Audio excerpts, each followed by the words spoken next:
On the hour, rugbyleague.com news. Brought to you by Thomson Reuters, the global leader for news.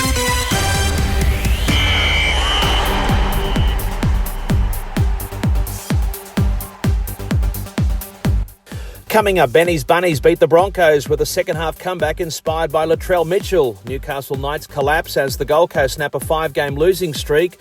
And Wane says it's up to AJ Brimson if he wants to play for the Poms. But first up in the Friday night match called by the Continuous Call team, as heard around the world on rugbyleague.com, a game of two halves. South Sydney beat Brisbane 22-14. The big plays coming from Rabbitohs superstar Latrell Mitchell, notably a 2-point drop goal late in the game to get Souths in front.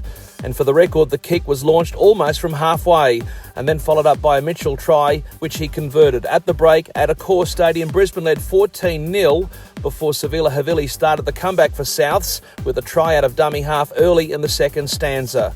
Isaiah Tass, the next to score for Wayne Bennett's team. And inside the final 10, a Mitchell penalty goal made it 14 apiece.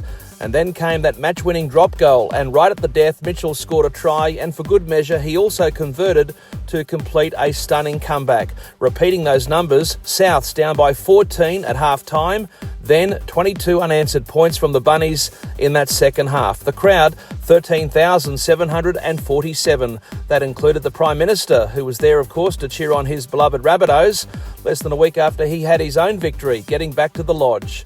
Earlier in the second match in the Women in League round, we saw an incredible comeback by Gold Coast to snap a 5-game losing streak.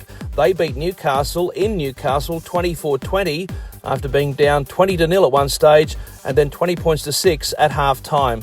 The crowd at McDonald Jones Stadium, 15,193. One of the stars for the Gold Coast, former Origin player AJ Brimson, who's been cleared to play for England, whose national coach has heard from AJ's manager, but not the player himself. Sean Wane has told Steve Mascott on game day here on rugbyleague.com that if Brimson wants to play for the Poms against the country of his birth in the battle for the Ashes, the ball is in his court. I spoke to his agent, I don't know how many times. I've had many messages from him previous to him getting qualified for England. So, I've not spoken to the player himself. I've just spoken to his agent, but I know he's keen to play for England. Staying in the UK, more drama for financially troubled Super League team Salford. They've announced the retail shop which sells Red Devils merchandise is closing its doors on May 20. It's worth noting that Salford left it until late Thursday night to release this news on their socials. As one Salford fan said on Instagram, it's death by 1,000 cuts.